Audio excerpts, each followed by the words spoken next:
Good afternoon and welcome to the Cabinet meeting. As usual, this is being broadcast live via the County Council's website and it will be archived so you can view it afterwards. Would everyone please remember to switch their microphones on before they speak and turn it off when they finish speaking. So apologies for absent. I've received apologies from Mr. Rushton. On to item 1 minutes, pages 3 to 10. I move that the minutes held on the 22nd of November 2024 are taken as read, confirmed and signed. Is that agreed? Thank you. Item 2, urgent items. I've agreed to take one urgent item, a report on the English devolution white paper. This will be taken at item 13 on the agenda. Item 3, declarations of interest. Does anyone have any interests in respect of any items on the agenda? I will declare a other registrable interest in agenda item 6 regarding the Charnwood local plan as a member of the Borough Council. Are there any other declarations? No, thank you. Okay, we'll move on to item 4, the medium-term financial strategy 2025-26 to 2028-29 proposal for consultation, pages 11 to 12 and the supplementary report, pages 1 to 64. So our first report today sets out the proposed medium-term financial strategy for consultation and scrutiny. Declan Keegan, Director of Corporate Resources, will present the report and then we'll ask Lee to speak as lead member. So over to you, Declan. Thank you. So for the last few years, the introduction to the MTFS has focused on a big event that has either happened or is in the progress of happening, such as COVID, a pandemic or the war in Ukraine. This year, the most notable event in the context of the MTFS is the change of national government. And the government has wasted little time in adjusting the formulas for new funding allocations, with greater weighting towards deprivation than the existing methods. This is expected to be detrimental to Leicestershire, and estimates have been included in the MTFS. Estimates are required as unfortunately what hasn't changed is the need to draft the budget before any settlement is received from government. Government has outlined its intentions around labour market reform, funding reform, devolution and multi-year spending reviews. Details on the implications are still emerging and as such no impact has been included in the MTFS. The autumn statement set out the government's plans for public sector spending over the next year and an overall spending envelope for the rest of the Parliament, and that does confirm a very challenging picture for public services funding, with real terms reductions for unprotected departments penciled in after 2025-26. And as members are aware, local government is not a protected department. That said, for 2025-26, social care did feature as one of the areas targeted for extra resources, which was a better position than feared. Even under the existing allocations, it would not become close to putting local government in a sustainable long-term position. But the change in allocation approach is expected to be the difference between needing to reuse reserves to balance the budget next year or not, and currently we're forecasting £6 million to be required. Turning to the detail of the MTFS itself, council tax does remain our most important source of income, and the budget assumes a 5% increase next year, and that will generate £20 million per annum. Whilst the increase is higher than the current level of general inflation, it will be lower than the cost pressures that we're currently facing. To put into context, the maximum increase in council tax that we're proposing will only be equivalent to the sum of 6% increase in national living wage and the impact of national insurance on care providers. The budget includes growth of £109 million to meet extra demands on our services. Nearly 90% of this is going on social care and special education needs. On top of growth pressures, there is inflationary pressures of £88 million that add to the cost of all services and capital projects. The capital programme continues to remain significant at £380 million, spent over the 4 years of the MTFS. The largest proportion of the programme continues to be investment in Leicestershire's highways infrastructure, with expenditure on infrastructure to support housing growth and maintenance of the network both significant. Although we look to maximise government grants and developer contributions, £83 million of borrowing will be needed over the 4 years of the programme. Significant savings will be required every year for our 4-year MTFS, and £85 million has been identified. £33 million of the savings impact our core services and £52 million is to try and bring expenditure on special education needs support back in line with the government grant. Even with this significant level of savings, there is a £96 million gap by the 4th year of the MTFS. It's not plausible for a gap this size to be closed by further efficiency savings alone, although they will undoubtedly play a part. Council tax increases above the referendum limit have already been assumed to try and provide a realistic view of the challenge being faced. But there are several major risks to delivery of MTFS. Several significant grants have still to be confirmed. Further service demand can only ever be an estimate and is influenced by numerous internal and external factors. Inflation has fallen, but will continue to contribute to the pressure on local finances. Numerous service and financial reforms are proposed for the current Parliament. In the spending review, reporting in June 2025 will set out government's intention for the rest of the Parliament. As always, this is a very challenging MTFS with some difficult savings and some major risks of delivery. The need to use reserves next year is concerning, and resolving it will need to be a focus for next year. The significant gap in 2026-27 also needs to be the front of our minds to ensure it is a manageable size by the time the budget for that year is set. The recommendations are set out in the order paper. Thank you. Lee? Thank you, Chairman. As an authority, we're urging government to tackle the big issues for local government funding. There'll be more from this when James, as seconder for this motion, speaks. We have a firm grip on our finances, which is why Leicestershire County Council hasn't hit crisis point. Our 4-year proposals reveal rapidly rising demand for services and inflation, and increasing costs by 217 million compared to an expected extra income of 87 million. A combination of innovation and reduced back office, which are both driving down costs by 33 million, plus a council tax rise means the books will balance next year. But relentless pressure on services could create a 95 million budget gap by 2029. Our plan includes earmarking just under £100 million to support vulnerable children and adults. An extra 12 million of capital is also proposed to help fix potholes and repair roads, taking the total spends on roads, major schemes and tackling flooding to 125 million over the next 4 years. Our proposed 4.99% council tax increase from April, including 2% for adult social care, will increase bills by £1.54 for a Band D house. In generating 20 million, this only covers the national living wage and national insurance rises that Declan has mentioned. As Deborah, as acting leader, has said, our financial position remains extremely challenging, although the strong grip we've maintained over our finances has ensured we are not at crisis point. She went on to say, this squeezes what we can spend elsewhere, but we're still fixing 7,300 potholes a year, supporting over 1,000 households to stay warm, gritting 1,300 miles of road each night during winter, and much, much more. That's why a vital overhaul of local government funding tackles the big issues, and it has to do this. A focus purely on deprivation will disadvantage rural counties. Despite the lowest funded county council, we are high performing and have saved 276 million since 2010, which shows how efficient and lean we now are. We do rely on council tax to fund our vital services. I know residents' wallets are stretched, but without an increase, we could not deliver the level of service we know that our residents now need. This council's budget for this next year totals 616 million. The authority is one of the biggest organisations in Leicestershire, spending around £10 million every week on crucial services for our residents in Leicestershire. We're also proposing a £380 million 4-year capital pot to fund one-off costs of building roads, social care accommodation, new school places needed to support housing, and a lot more. So just to recap, we've got a firm grip on our finances, which is why we haven't hit crisis point. Our pioneering work to drive down costs is paying off, but our demand continues to increase and the budget's added significant costs. Just like private sector organisations, we're grappling with funding the significant increased costs from our national living wage and national insurance changes. And we do now rely heavily on our council tax to fund our vital services. A consultation on the plan is set to launch tomorrow, the 18th of December, and I do urge all residents of Leicestershire to take part in our consultation, and I'm happy to propose the recommendations on the order, Chair. Thank you. Thank you. James? Thank you, Chair. I second this motion. Local government funding is the backbone of services that our communities rely on every day. However, in Leicestershire, as in many other areas, the current system is simply no longer fit for purpose. Over the last decade, Leicestershire County Council has faced consistent budget pressures due to rising demand for services and reductions in government grants. Services like adult social care, children's services, road maintenance, waste management are facing unprecedented pressures. Despite this, funding levels haven't kept pace with demand or the cost of delivering these essential services.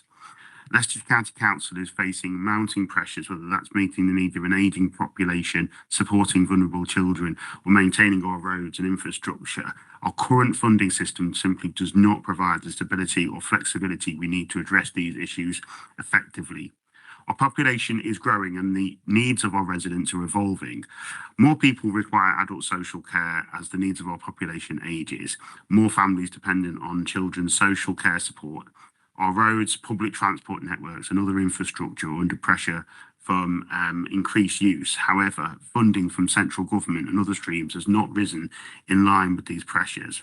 Without proper funding reform, the gap between what is needed and what is available will continue to widen. This means to cut services, longer waiting times and the ability to deliver priorities that matter to our residents. If we were funded at the same level as Nottinghamshire and Derbyshire, we would have £100 million more each year. Leicestershire deserves a fair funding system, one that reflects the unique needs of our community and allows the council to set our own priorities for local issues. Right now, funding mechanisms often disadvantage rural areas like ours, where costs can be higher due to the distance, travel, and lower population density. Reform could see that funding is distributed equitably and matches local needs more accurately. This is about giving Leicestershire the financial tools to tackle local priorities, whether that's improving roads, investing in local economic growth, supporting schools, or ensuring care services are responsive and accessible for every resident. Leicestershire County Council stands out as an example of efficiency, innovation, and dedication can thrive in the face of financial challenges. Despite operating under tight financial pressures, the council consistently demonstrates its ability to deliver vital services effectively and to meet the needs of its residents. One key reason for this is smart financial management. The council has embraced innovative approaches to waste, streamlining operations, prioritising spendings where it has the most impact. We've adopted shared services and collaborative partnerships, allowing resources to be stretched further while maintaining quality. Additionally, Leicestershire has prioritised innovation and technology using modern solutions to improve service delivery. Moreover, strong community partnerships and engagement have bolstered our success. The council works well with local organisations, businesses and community groups. But local funding is not just about numbers on a budget sheet, it's about improving lives. Leicestershire County Council needs the financial support to meet rising demand, address local priorities and build a more resilient, fair and sustainable future for our residents. Any other speakers? Blake? Thank you, Chair. I note in the report that there's still uncertainty about the compensation that the government intends to offer the County Council in terms of the increases in national insurance contributions. But I heard in the last few days that Surrey County Council, and we've often banded about that if we were funded to the same level of Surrey County Council, would have in excess of £100 million extra worth of funding a year. But nonetheless, Surrey County Council have announced that over 2,000 school children will have to be accommodated by the authority schools in their area because of the VAT on schools in their area. And I was just wondering, I note in our report on para 106 that we have a provisional 56.9 million growth for children and families. But have we done any assessment of the impact on school placements and the likely need for us to find placements in Leicestershire for children that otherwise would go to neighbouring schools? I know in my division, for instance, kids go to rugby school and cross over the boundary, and we have lots of independent and public schools in and around Leicestershire, and I'm just mindful that it'll have an impact on our budgets, and I was wondering whether that's been factored into these proposals. So, I know some initial work had been undertaken on this, and like you say, there is that expected sort of shift out of sort of the independent schools back into sort of mainstream schools as that provision becomes more expensive. I think the conclusion was that, I suppose the not necessarily a conclusion, but I suppose the expectation was that sort of people's behaviours will be that kind of if a child's already in the education system, they try and keep them in that independent school education system. So it'll be more of a kind of a gradual burn as people sort of gradually come across it sort of at natural points in the schooling system. So it was felt that kind of partly because we've got sort of a drop in birth rates as well at sort of the primary side of things, that it will be accommodating pretty much in what we've got, but it is because it is that sort of gradual burn as opposed to a sort of a sudden change from the VAT changes. I think they don't actually come in till January either, do the charges. I think a lot of families might be trying it and see how they can accommodate it, but obviously that announcement was before the other announcements about, national insurance and the national living wage, that might affect people's income and job status, so that we could see a fallout come next year. So we're kind of watching brief at the moment. But yeah, like Declan said, we haven't seen anything, a mass exodus from private schools at the moment, but it could come in the new year as the budgets begin to bite a bit more when they're paying the school fees. So I think it's a watching brief for that. Any other comments?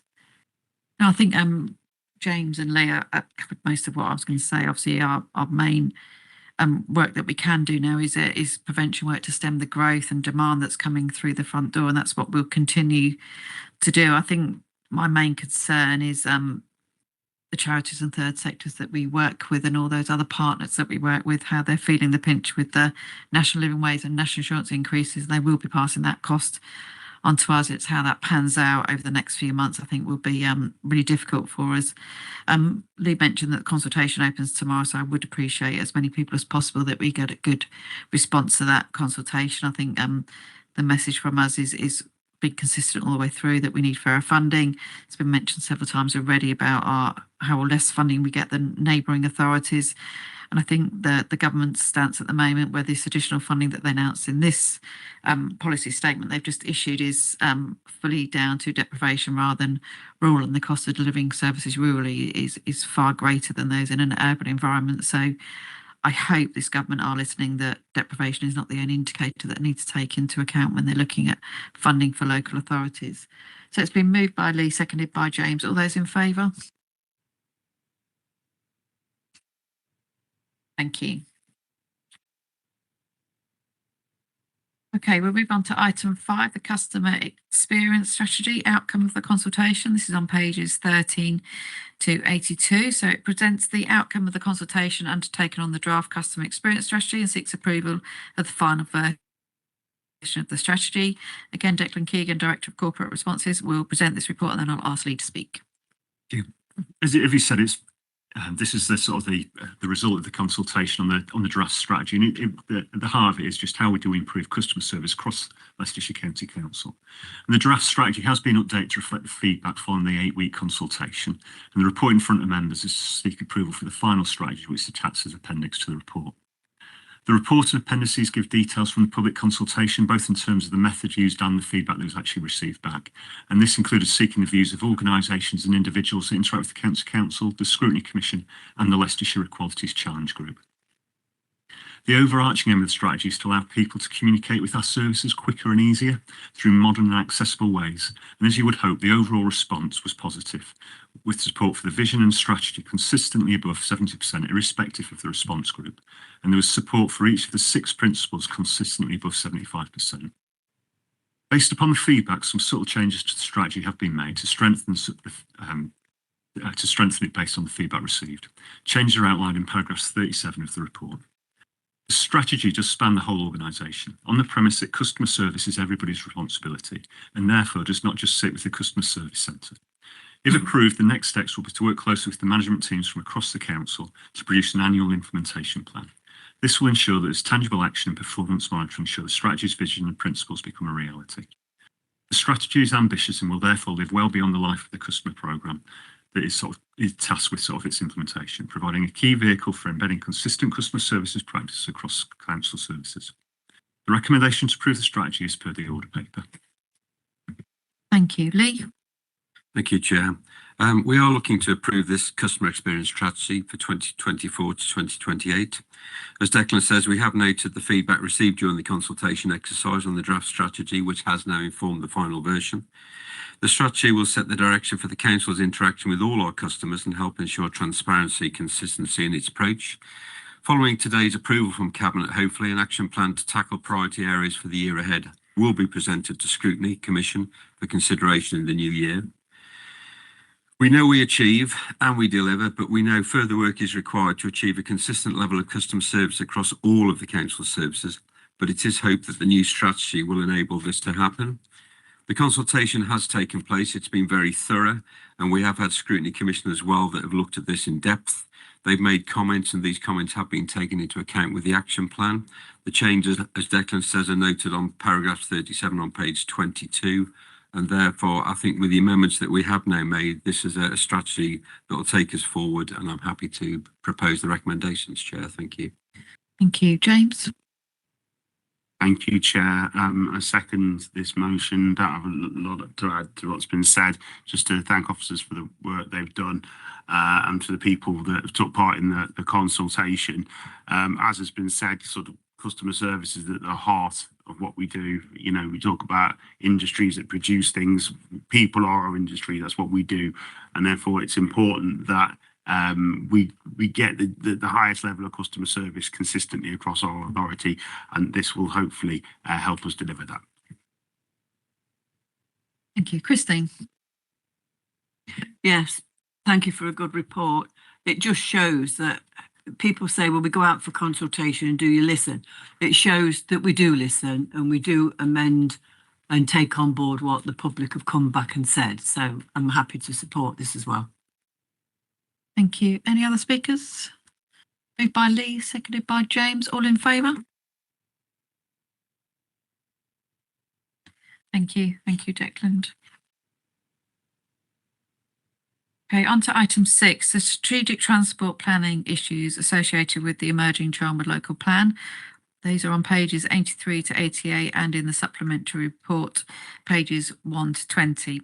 So this next report presents an update on the issues associated with the emerging Charnwood local plan following recent correspondence from the local plan inspectors and implications for the County Council as the local highway authority. Charnwood Borough Council considered a report entitled Charnwood's Local Development Scheme December 2024 at its meeting on the 12th of December, and the supplementary report sets out further information arising from the outcome of that meeting. Jana Walker, Assistant Director, Environment and Transport, and Fiona Macmillan, Head of Law, will present the report and update on the Charnwood Cabinet meeting. I'll then ask Ozzy to speak as lead member. Over to Jana and Fiona. Thank you. Good afternoon. As you said, this is part of or follows on from previous updates at Cabinet. I've just proposed to talk through this report, but there are backgrounds that will be referred to available in both October and November Cabinet reports. The report has the following recommendations. I'm just going to talk through them and provide a little bit of context. So the first recommendation at 2A, these are updated recommendations available on the order paper, is that Cabinet note the correspondence between the County Council and Charnwood Borough Council. Just to highlight, this is part of an ongoing conversation with effort on both sides, correspondence on both sides in order to resolve the issues that we've set out. The Borough Council recommendation to A2 is the Borough Council's approach to the 106 agreement in respect to planning applications and the associated implications for the County Council. Those are set out in paragraphs 32 and 35 of the report. The issue here is around the way in which we collect contributions from development that has been approved for planning, and these agreements are where we collect contributions for highways, education and other matters. The approach set out here is where we've had an instance of the Borough Council agreeing a 106 without the County Council being party to it, and the implications of this are set out in the report. There is the issue also to be updated around the local plan inspectors correspondence. There are new letters published as Exam 88A and 88B, which are appended to the report, setting out the inspectors' response to correspondence from Charnwood Borough Council. The implications of this are set out in the report. And there is also publication of a report for consideration by the Borough Council's Cabinet on the 12th of December. And the draft minutes have been provided to the County Council, confirm the agreement to all the recommendations that were set out in their order paper. The absence, therefore, also want to draw to Cabinet's attention the absence of the Borough Council's minutes, some of the key issues that we've been raising. So there isn't any reference to the Borough Council's recently changed view that Exam 88 is a material consideration in progressing the local plan. There's the absence of recognition of the County Council's serious concerns about the approach taken in respect to the local plan and the Plans Committee of the 17th of October. And the long-stated concern the County Council has that both the draft local plan, strategy and planning applications recently considered by the Plans Committee do not address the cumulative transport impacts and the needs to which collectively they give rise. Further, there's no recognition of the estimated potential loss of up to £3.3 million of highways and transport contributions subject to viability assessments as a result of the decisions of the Borough Council's Plans Committee on the 17th of October.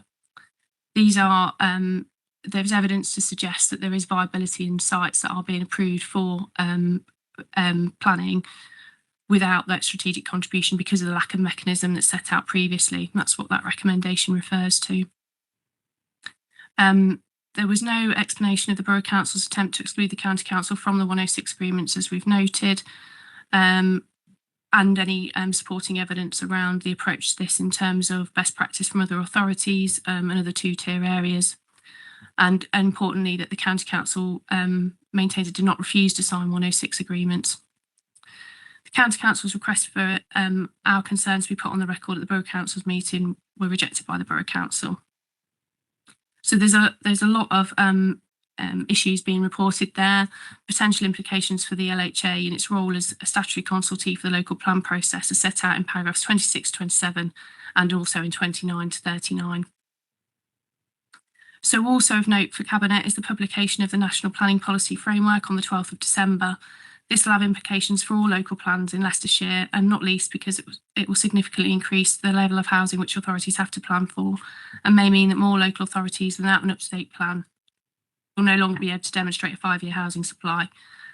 The impacts of this local plan, Charnwood's local plan and others are currently being assessed, and further updates will be brought as needed. So moving on to recommendation B, in line with previous recommendations and delegations, the Chief Executive, Director of Environment and Transport and the Director of Law and Governance, following appropriate consultation with appropriate Cabinet members, will be authorised to work alongside, support and cooperate with the Borough Council as necessary through a more appropriate governance structure than the current Infrastructure Board to develop further evidence requested by the inspectors as speedily as possible. And the Borough Council has formally confirmed via resolution of its Cabinet that it was seeking to take up the option put forward by the inspectors to progress the inclusion of a community infrastructure levy in the local plan. So ultimately, this is the mechanism by which we will secure strategic transport contributions, but it will take some time to develop and implement. So the starting point for that then is in the next recommendation. In the first instance, it is appropriate for the County Council officers to review the viability evidence to be provided by the Borough Council's consultants who are working on that evidence, which will be shared with us in draft. We'll discuss the evidence before it is finalised, noting the need for the Borough Council to do this work expediently because they've committed to providing the information to the inspectors week beginning the 13th of January 2025. Following the submission of the evidence and response from the inspectors, the County Council will make proposals to the Borough Council in respect of future governance arrangements. And partly that is because the way in which the local plan will progress is dependent on that viability evidence and the inspector's assessment of it. So the County Council will participate appropriately in the development and implementation of a SIL charging schedule in line with national guidance and seek to influence the adoption of a SIL as soon as possible, recognising that there is the potential for some of this work to be undertaken at risk ahead of possible further local plan examination sessions. And also will seek to mitigate the impacts arising from the potential further delays in the adoption of the plan as far as reasonably possible. So recommendation C then is that, again, Cabinet note, given the continued difficulty in securing clear and consistent responses from the Borough Council on key issues, the decision of the Borough Council's Cabinet not to formally recognise the serious concerns raised by the County Council in its resolutions of the 12th of December, that there are a number of questions asked of the Borough Council that still require answers. There's already quite a long protracted local plan process and the potential delay in adopting a local plan. The County Council has yet to be assured that an adopted local plan will provide the necessary infrastructure to support growth sustainably. Should the Borough Council fail to ensure there is a suitable mechanism to secure sufficient and timely funding through developer contributions, this will adversely impact the highways and transport provision in Charnwood, which will be felt by the residents and businesses of Charnwood. Is there anything you wanted to add at this point, Fiona? No, not now, I think. Okay. Ozzy, I'll move to you. Thank you, Chair. We're really keen to support sustainable growth. However, that must come alongside the necessary infrastructure and services to grow our communities and we are doing everything we can to put this in place in Charnwood. Rest assured that Leicestershire County Council will continue to work to get the best outcomes for residents and businesses across Charnwood. It is vital that planning authorities fund the infrastructure across Leicestershire, as we've almost certainly lost Network North money. And it is vital that we get that infrastructure for the residents, their benefit. Just building estates without roads and having that infrastructure is just not on. We get complaints at the county council across from residents about the state of the roads on estates. We want to make sure that the estates and the roads of Leicestershire are up to standard, are safe. We need that infrastructure, and we need the authorities to actually pay and get that infrastructure from developers to fund our infrastructure. So I move the recommendation. Thank you. Robert? Yeah, I'm happy to second the recommendation, and thanks, Jana, for her very comprehensive breakdown. It's incredibly disappointing that we're here yet again and we're no further forward. In fact, I think we're probably further back than we were when we started. There's been a total failure at Charnwood to actually properly inform Cabinet and take this really quite important issue to Cabinet. They failed to answer specific questions that we've asked them, which are reasonable questions, as to how they'd come to their conclusions. And all this has resulted in is a huge waste of time of our officers here. It's a very busy time for them anyway, with actually no benefit whatsoever to local residents. So all I can say is it's very, very disappointing. And let's hope that we can get some progress before next Cabinet. Any other speakers? Christine? Yes, as my area is in Charnwood, county will get the blame if the infrastructure and that isn't in place. And I think the residents need to know that we're trying as hard as we can to make sure that everything gets put in place before the houses get built, or else people are going to go nowhere. It's hard enough now to sometimes get out of my town, which is Shepshed. Again, I say it. And yeah, we need to make sure it's done and sorted properly before the houses start getting built. And it is, like Robert and Ozzy have said, very, very disappointing that we seem to be going round and round in circles trying to get the Charnwood planning officers to see where they should be looking at. Thank you. James? Thank you, Chair. I agree with everything that's been said before me. I think I said it. I think when we were last month we were discussing the same item. I think it stands to repeat. The people who suffer when the infrastructure is not there and the houses increases are our residents. These are the same people who are Charnwood's residents. It's not different people. These are the same people we're all trying to serve. So I really do feel it's important that we get to a position where we can work together to get what we all want. But I don't believe it's Charnwood want us to have lack of infrastructure either. Okay, so I don't. From my point of view, let's do for both sides to engage, come to the table. Let's get the infrastructure we need, because in places like Syston, Foss, where I represent, you know, the sites that are in the local plan are largely got permission already, because so much time has gone by since we had this, and there's just not been that sort of cooperation to come to the table and give us the infrastructure.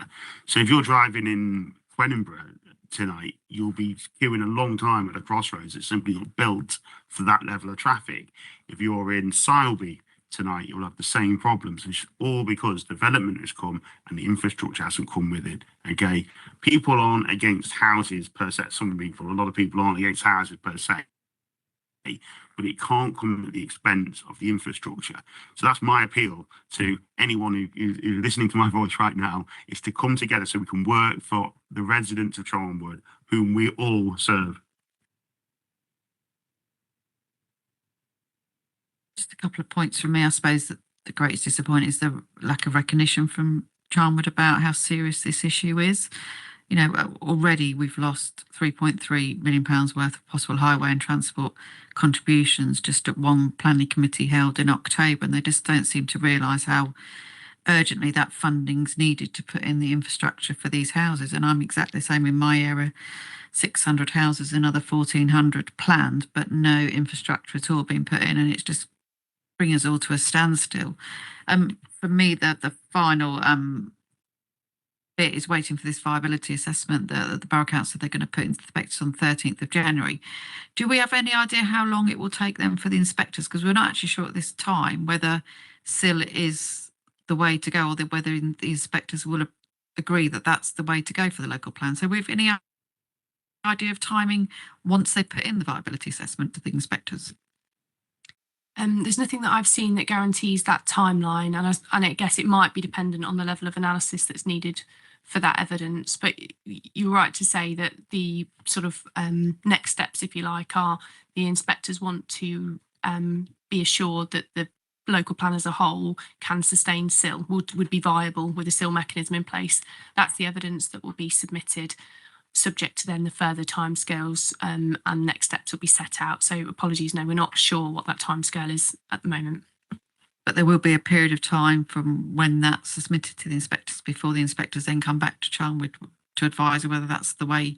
So there's even more time being lost where Charnwood are looking to pass planning applications without any infrastructure associated with it. So the longer it goes on and the more they keep passing, the worse their viability is actually going to get and the less chance they have of making their plan sound. So they need to sort of be aware that they need to be waking up to this and actually looking and working with us to how we're going to fill in the gap in between where we are now and where they're going to be if SIL is accepted, because the more and more time goes by, the less and less viable their plan's going to be. So I think we need to ensure that they realise our serious concerns. And as James has said, this is about all our residents. We're residents here. We all live in Leicestershire. This is affecting all of us, and it's the same residents, whether it's Charnwood or us, are not different people. So, you know, for me, my concern is the residents just ending up with all these houses with no infrastructure. So been moved by Ozzy, seconded by Robert. All those in favour? And thank you for all your work on this. I know it's taken an incredible amount of time away from the day job dealing with this. So thank you for all that effort. Okay, on to item 7, the draft local nature recovery strategy, pages 89 to pages 248. So this report presents the draft local nature recovery strategy for Leicester, Leicestershire and Rutland, and seeks approval for an 8-week public consultation on the draft strategy. And Carruthers, the Director of Environment and Transport, will present the report, and then I'll ask Blake to speak as lead member. Thank you, Chair. Good afternoon. The Local Nature Recovery Strategy is a statutory spatial strategy, and it identifies the most important areas for nature and how we'll protect and enhance those to aid nature recovery across the county. There are 48 of these nationally, and it is a statutory duty that's been put on us just in the last couple of years, so relatively new for us. It covers the Leicester, Leicestershire and Rutland area, and it has been developed in partnership with the 10 local authorities, as well as other key stakeholders such as the Environment Agency, Natural England and the Forestry Commission. We are designated as the responsible authority for developing the strategy on behalf of that partnership and with that partnership. We've undertaken significant engagement in developing it, and we had over 1,000 responses to our survey, and we had an interactive map where people could actually comment directly on. So it really was a usable survey and engagement there. The draft strategy brings together significant nature and environment data in one place. It's probably the first time we've done that on the scale that you'll see there. And if you've had a chance to have a look at it, it really does give a depth of understanding across the county area. And that's just included for you at the Appendix B, the habitat maps. The draft strategy includes a description of the state of nature as is, the areas of importance for biodiversity and the wider environment, and sets out the main priorities for action and what's needed to support delivery of that action. We're seeking approval to go out to public consultation. Before we could do that, we were required to have Natural England sign off. We have achieved that sign off, and I just want to add in that of the 5 LRNS that have gone through to Natural England at this stage, we're the only one that weren't given a formal pause to go away and do a wee bit more work. So it just actually reinforces the quality of the work you see before you today that we want to put out to consultation. So it's a real endorsement of that. So subject to Cabinet approval, the consultation will run from the 6th of January to the 28th of February, and we would bring back the final document for approval before Cabinet later in 2025. Thank you, Chair. Blake? Well, thank you. And I just want to reaffirm some of the comments that the directors made. We don't usually boast at Leicestershire County Council. I mean, we've just taken a report where we're challenged in seeing best outcomes for Leicestershire residents. But when we're tasked, and has been a privilege to deliver a strategy for the whole region, as we have before us, and we get consensus and we get approval to take it to consultation, one of only 5 so far, I think that's a real credit to Leicestershire County Council, the officers that work in Leicestershire County Council, particularly this department. It's been no small task. As you'll see, it's a very, very comprehensive strategy, and it's very exciting because it brings decades and decades of data and information into a single portal, into an interactive map, which no doubt in the future will be used probably as the basis for some serious funding to improve biodiversity and nature across the region. Now, we are one of the most nature depleted areas in the country. That is a fact, and there are some mandatory targets, as the director has just mentioned. It is the expectation of the government that will become about 30% of our area will be protected from in nature terms, and this strategy is a roadmap to achieving that. I encourage anyone that's interested to not only engage in the consultation, but take a look at the interactive maps when they're available. They're very interesting and potentially very exciting. And I just want to put on record how proud I am of the team and Leicestershire County Council for delivering the strategy before us. I move the motion. Thank you. Louise? Yeah, I'm happy to second the motion. I think it's a great piece of work. There's an awful lot gone into it. We have a great variety of spaces around LLR to consider. Floodplains, natural flooding prevention, forests, rivers, quarries. So the impact of this work, I think, will be very beneficial, not only for the wildlife, but also for the health of our residents. So thank you. Any other speakers, Robert? I just wanted to sort of add to that and congratulate the team, because certainly in my own patch, the redevelopment of the open cast site and also now the clay pits have been pushed back to the developer to actually come up with a scheme that's actually better, better restores the area. So rather than just chucking up a few trees and grassing over the area and making a lake, it's actually about making it somewhere that actually contributes to nature and contributes to that recovery, in an area which had the lowest tree coverage in Leicestershire to now probably amongst the highest. It shows what can be done in redeveloping those areas. And the public have responded accordingly because it gets lots of visitors. So as soon as the new open cast site was open for part of it, you get a lot of people there, and it's part of the park run now in that area. And also just to say about the getting passed by Natural England, I think we should underestimate that, because it is incredibly hard to actually achieve this without any other recommendations. So I think it says something to the work that's gone in there. So I hope you'll pass that back. I think it's actually a huge achievement. So well done. Thank you. Pam? Thank you, Chair. I went to a meeting last week that a housing developer had called in Melton, and I was listening to the residents who were going around asking questions, and obviously roads was a very big topic, and will we be getting the roads before we get the houses, and all of that, the usual sort of thing you're having. But a large number of those residents were also tagging onto it.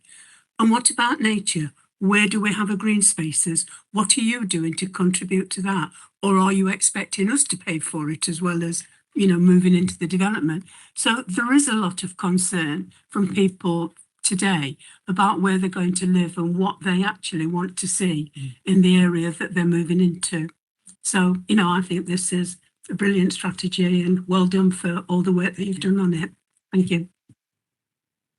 I'll echo all those words that people have said. It's a really interesting strategy to read. Really amazing what we've got in Leicestershire that you don't actually realise. So yeah, really good strategy. Well done for getting through Natural England first time. Big brownie points there. I hope people will respond to the consultation. I know it's very important to a lot of people in Leicestershire. There's nothing better than getting out in a green space in the fresh air and having a nice walk, is there? So we need to preserve as much as we can within Leicestershire. So yeah, I've seen some of the maps that Blake mentioned there. They're really interactive, so I look forward to them being public as well once we get to that point. So yeah, urge everyone to fill in the consultation. Thank you very much for your hard work. So moved by Blake, seconded by Louise. All in favour? Thank you very much. On to item 8, our biodiversity duty plan, pages 249 to 284. So this next report presents the new biodiversity duty plan for approval and publication. And again, Anne, you were Director of Environment and Transport, will present the report, and then I'll go over to Blake again. Thank you. Yes, under legislation, public authorities have a duty to conserve biodiversity. That has been strengthened under the Environment Act 2021, and we have, as part of that, we are required to provide or produce a biodiversity duty plan to set out how we intend to conserve and enhance biodiversity. National targets are set out there. They're in paragraph 19 of your report. And the requirements on us are to consider, firstly, what we can do to conserve and enhance biodiversity. Secondly, to agree policies and objectives. And thirdly, to act to deliver those. In developing the biodiversity duty plan, we've established that our existing action for nature document that we have as Leicestershire County Council meets that first requirement of, setting out what we can do to conserve and enhance biodiversity. We then reviewed our existing plans and strategies across the County Council to consider the second requirement. And the outcome of that was that the majority of the Council's policies and strategies contribute to help meet the duty. However, when next being updated, they will have to make more reference to the biodiversity duty. The review was also established that the environment strategy we have is a solid foundation for us moving forward. A summary of the key points of the plan are given in paragraph 31. There's no new funding for this duty, so therefore it will need to be covered within existing roles and activities. And part of the requirement also requires an annual refresh, as well as the production of a separate biodiversity report on a 5-yearly basis. Draft plan has been to Environment and Climate Change Scrutiny last month, and their comments are recorded within the report for you there to consider. The plan's appended to the report, so we're seeking approval along with the delegation to myself for any minor amendments as part of the annual refresh. Thank you, Chair. Thank you, Blake. Yeah, again, this members will be familiar with the biodiversity net gain policy that was, again, a mandatory policy that was introduced that particularly affects planning applications and providing a 10% biodiversity gain. This is slightly different. This is a plan. This is a specific duty on local authorities to enhance and conserve and protect the environment. And this is the plan as to how we're going to achieve this. Can I just say that the act that delivered these initiatives was the Environment Act 2021. And that was obviously under a Conservative government. And I think these two policies are a credit to that particular act and to the last government, because in years down the line, decades down the line, we'll all see the benefits of the action that's been taken right now. I note that this new government, the Labour government, haven't reversed this policy and they don't intend to retract it. I just think it's a shame that some of the skills that we're going to be relying on farmers in particular to preserve biodiversity and conserve our natural environment may be lost down the line due to Treasury agricultural relief policy that we debated at full council the other day. But that aside, this is a particular policy that affects the public authority, and I will move the report. Thank you, Blake. Ozzy? I'll second the report, and I honestly believe that biodiversity is a way forward, a very important part of our lives. This council is very good at biodiversity, and certainly we had a successful wildlife verges scheme that Leicestershire County Council did, involving 60 parish councils.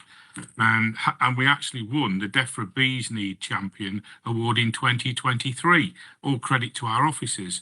The Urban Verges Wildlife Initiative is run by the County Council in partnership with the National Wildlife recording charity Nature Spot. Wildlife is also a very important part of our natural existence. So we also use wildflowers on those verges to actually get the bees and all the the insects out living, which is very important for our biodiversity. Having gone back to what you've said, Blake, regarding the previous government, yes, I'm very proud of what they achieved with the biodiversity. But having read an article the other day by the Deputy Prime Minister where she said that wildlife comes second to houses.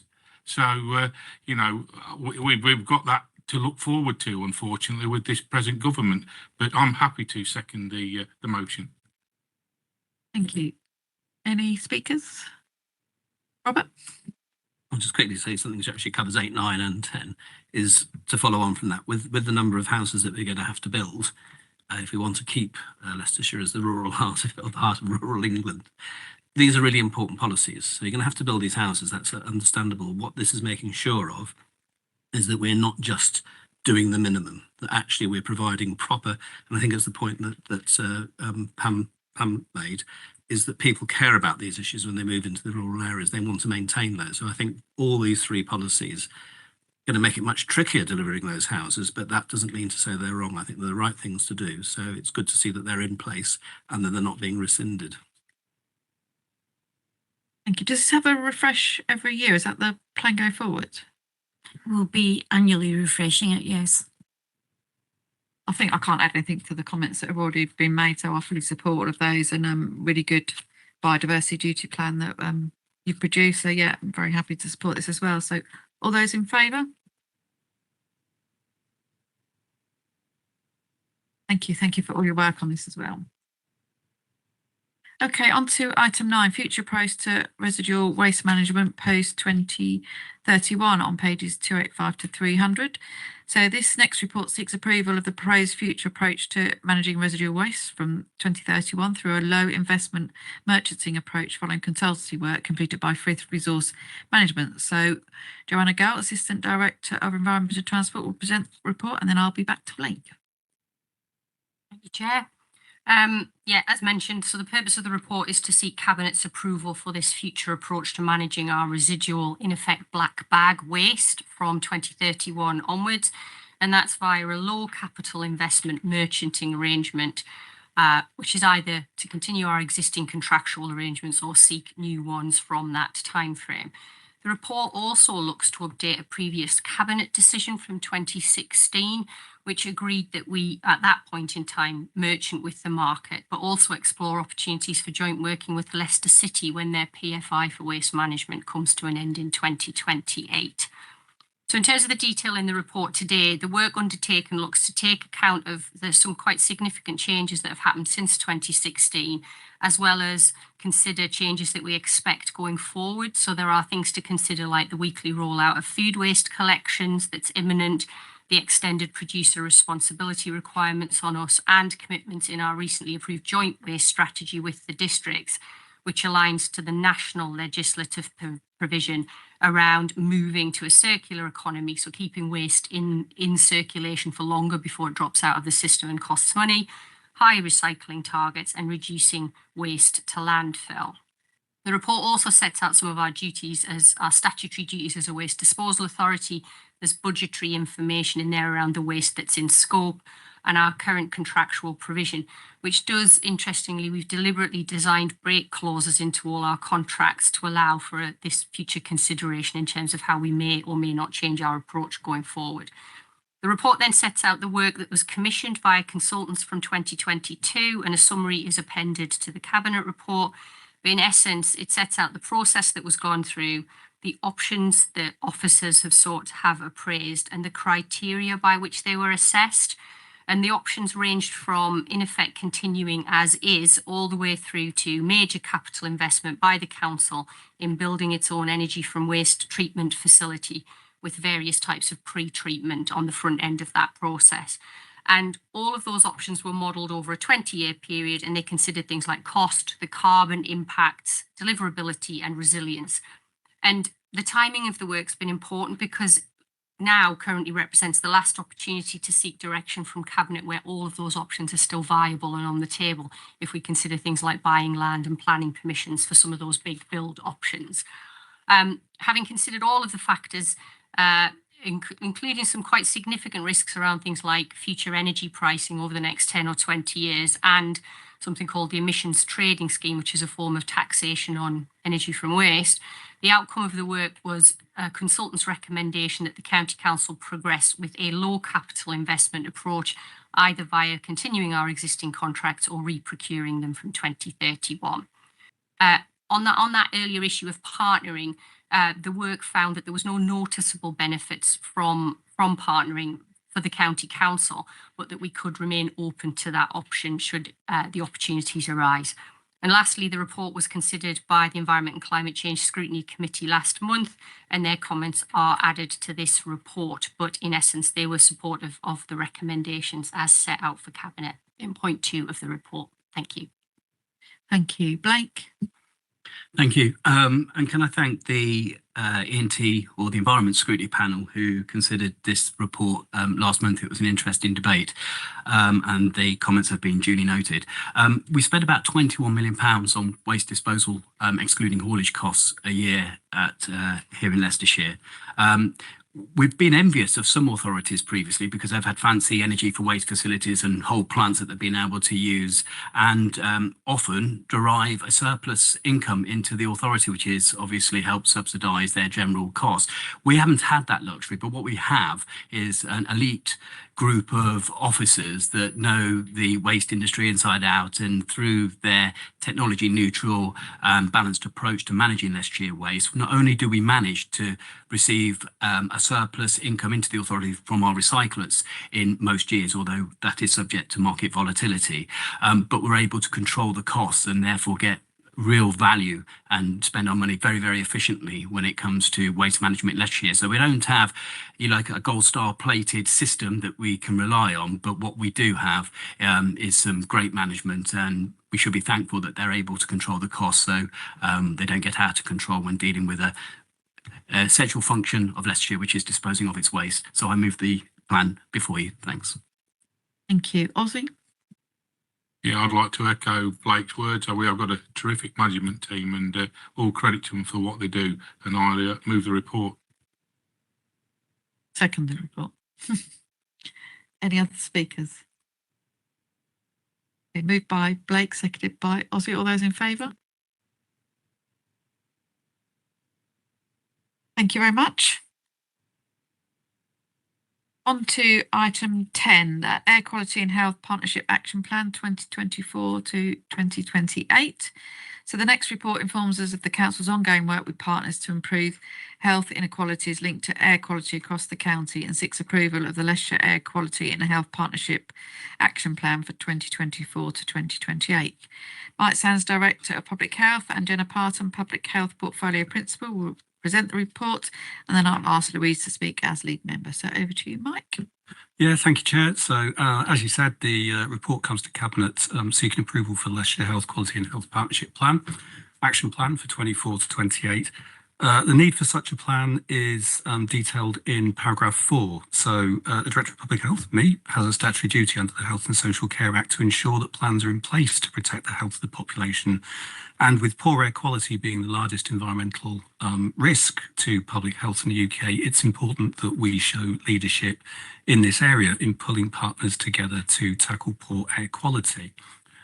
Sure, members will be familiar. Much of the focus, much of the publicity around air quality is normally driven by districts and their responsibility around largely traffic-driven local area quality management areas, the ACMAs. But this plan goes beyond that and does need to consider all sources of pollution across the council, and working in partnership with not just our district colleagues, but also the NHS in particular to tackle air quality more broadly. So I think it's a very important plan, but I'll hand over to Jenna just to take through the progress since the last plan, because this isn't the first one that we've had, and importantly, just a short précis of the forthcoming plan. So over to you, Jenna. Thank you, Mike. So I co-chair the Air Quality and Health Partnership with Jenna Walker from Environment and Transport, and that's been a big progress. I think it's really given us some teeth to get together and get this new action plan in place more broadly. I think the partnerships come on leaps and bounds, particularly in the past year, where we're able to support each other between meetings if we have questions or queries. And then also through the creation of the action plan, it's sparked a lot of conversation, and some of the parts that we've covered actually people have already started to talk about and started to meet about, because finally seen perhaps where those co-benefits might lie across the system. So it's been a really, really positive time. Most recently, over the past 4 years, we did take an update to Environment and Climate Change Overview Scrutiny Committee on what we've achieved. And I think this plan now makes things a bit smarter. So our achievements so far have been a lot around working together, perhaps looking at active travel, and a little bit around blanket communications on air quality. The updates on the new action plan strengthen the active travel work. I think we look a little bit more about how we can work together, how we can be more specific about where we might target areas and people that are most at risk to reduce that health inequality. And also with communications, how we might target those in the right way. So we're not concerning people unduly, but we're looking at areas where people might be most at risk for harm from air quality, and also how we might get those messages to the right people. So as I say, conversations have already started with our NHS colleagues on how we might communicate with staff and also people that are visiting that perhaps might be having appointments that are affected by poor air quality in their area, and how we might get those messages around preventing that harm. So really, really exciting opportunities, I think, to bring together as a collective and get that extra value from working together. I've mentioned the 2 areas I think that pre-existed in the old plan, and the new, I think, more innovative things that we're perhaps thinking around an ambitious action is around industry and links to agriculture. There were some things that came out of the health needs assessment. So the new action plan is underpinned by a new health needs assessment, as was the previous plan. And this health needs assessment took into account things like the Chief Medical Officer's report in 2022, focused on air quality, and gave us lots more information around what was happening nationally and what we might want to do locally, and also links to things such as dementia and emerging evidence bases that are out there as well. We're also able, through the health needs assessment that was conducted this year that underpins the new action plan, to look at things like perhaps changes of transport mode and transport frequency post-pandemic. So we explored a little bit more what was perhaps happening locally, and also were able to embed some of the joint health, our joint strategic needs assessment, health inequalities populations as well. So we know nationally who might be most at risk, but we know locally who might be most at risk as well, and try and start to layer that data. And so we're able to be some of the outcomes that came out of the Chief Medical Officer report was around industry and agriculture. So we're able to tentatively explore that as a group, what we could do together, but also take that leadership. I think that's a really important point. How do we as a collective respond to consultations locally and nationally to improve the health of the people of Leicestershire? How might we do this through embedding health in all policies more widely than the County Council, that we've done really well over the past year to embed? How might we take that learning more widely? And also things like health impact assessment that was carried out on LTP4 as well, and work together to get those health considerations in nice and early on local policy. Looking at densely populated areas was another thing that came out of the Chief Medical Officer's report, not just those areas that perhaps do have inequality, but also those areas where we might affect the most people for what we're investing in the time. But we do have to work together to do the action plan to look at how we might deliver together. So really, the new action plan brings together the most up-to-date evidence, brings together the multiple of key stakeholders across the system as we can together, and looks at our co-benefits and how we might work together to improve and reduce inequality due to poor air quality within Leicestershire. Thank you. Louise. Thanks, Chair. Air quality is really important for the health of our residents, and it's something that residents do get concerned about. I think the great thing about this is it's based on a number of key documents and is very evidence-based. It's good to see action leads for accountability and to follow through on actions, and great to see the collaborative working that is now going on across our own departments, but also outside to other organisations. Very good to see targeted work in specific areas and including vulnerable groups, for example, the respiratory work, and the focus on active travel. So I'm very happy to propose. Thank you. Thank you. Pam? I'm very happy to second this, and I welcome it. And certainly where I live in Melton, we can't wait for the new road to open, because we are constantly clogged with traffic who are just pushing out all the fumes. And I know sometimes in the morning, if it's school time and I'm going somewhere, I'm appalled sometimes to see the amount of parents who leave the cars running outside of school when they're dropping the children off. So I think this plan sounds really good because we're not doing it alone. We're working with other organisations, which I think will be a great help. And I'm very happy to second this motion. Thank you. Blake? Yes, thanks, Deborah. I often have to report on air pollution amongst my metrics at a scrutiny meeting. And I just want to restate to the Cabinet what we often have to say at those meetings is that the County Council doesn't have the statutory responsibility to monitor air quality. They are Borough and District Council responsibilities. What I'm pleased about in this report is the ambition to work in partnership with all of the organisations and stakeholders and lay forth, again, a roadmap to try and improve that reporting and improve the actions we take to deal with air quality. So, you know, I commend the report and look forward to seeing its impact. Thank you. Christine? Thank you, Deborah. Yeah, I sit on the liaison committee for the incinerator in Shepshed. As you can guess, that it regularly comes up from residents about the air pollution.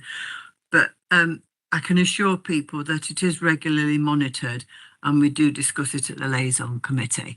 And like Blake said, the monitoring is done by the district, and in my case, it's Charnwood.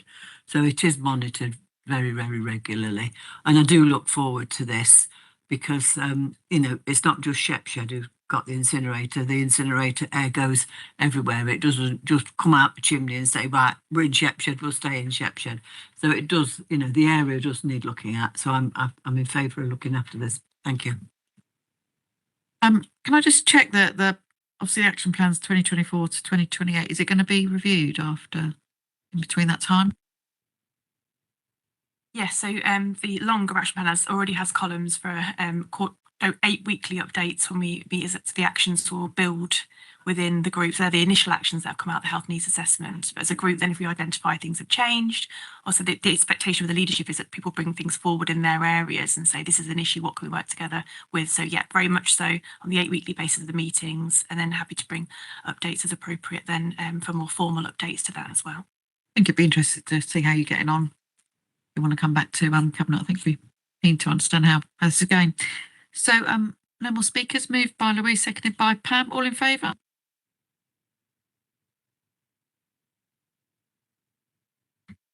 Thank you very much. On to item 11, the draft Adults and Communities Department Strategy 2025 to 2029, pages 323 to 396. So this report seeks approval to consult on the draft Adults and Communities Strategy. So John Wilson, Director of Adults and Communities, is here, and I did have Indrajit here, but obviously Indrajit's not here. So we've got Stephen here, the Strategic Planning Improvement Manager, will present the report, and then I'll move to Christine. So over to you, John. Thank you. So the draft strategy follows on from our current Delivering Wellbeing and Opportunities Adults and Communities Department strategy for 2020 to 2024. And provides a framework for policy process and ways of working across the department. The current strategy is due to come to an end at the end of this financial year. So in preparation for the next 4 years, a new strategy is required. It's a strategy that covers the whole of the Adults and Communities Department. So that would include Adult Social Care, Culture Leicestershire, and the Adult Learning Service. And it continues with the same strategic approach that we've had for the last few years, based on well-being and promoting independence, and follows the model of prevent, reduce, delay wherever possible, but obviously meeting needs whether that's required.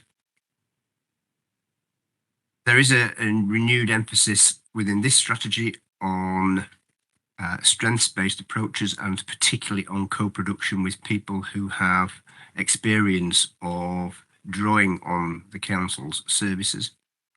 And we've created the strategy through engagement with people who draw on services together with care providers and partners.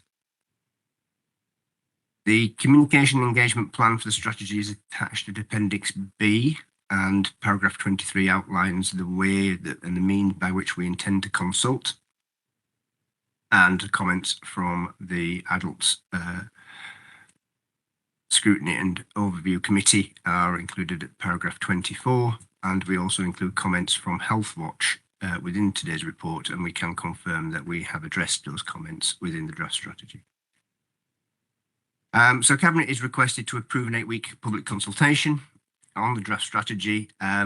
It states in the report that we'll be commencing that in February, but actually we'd like to commence that in January in order that we can avoid being in consultation when we reach the pre-election period in March. So we would intend to bring the consultation forward to January. Thank you. Is there anything you wanted to add, Stephen, at this point? No, thank you. Okay.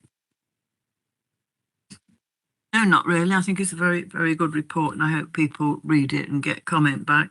And like John said, it's our main thing is well-being for our residents and in keeping them independent for as long as they can, because most people are happier in their own home and being independent, and that's where we want to go forward with. Thank you, Louise. I'm happy to second, and you know, I think it's a really good document. I think it's really nice to see the parts about the service users as well in there. So thank you. Happy to second. Thank you. Any other speakers on this? No? Okay, moved by Christine, seconded by Louise, and another one going out for consultations. It's the third of today's Cabinet, so lots going out. So all in favour? Thank you very much. On to item 12, items referred from overview and scrutiny, there are none. Item 13, as mentioned earlier, we have one urgent item, report on the English devolution white paper. So I'll ask the Chief Exec just to say a few words on this. Thank you, Chair. Everybody knows a white paper was published yesterday. A lot more work needs to be done to digest it, but in the meantime, this is a procedural report to enable any necessary action to be taken, at least in the short term. Thank you. So I'll move the recommendations that are on the order paper today. And Robert, ask you to second. Happy to second. Okay, no speakers. So all in favour?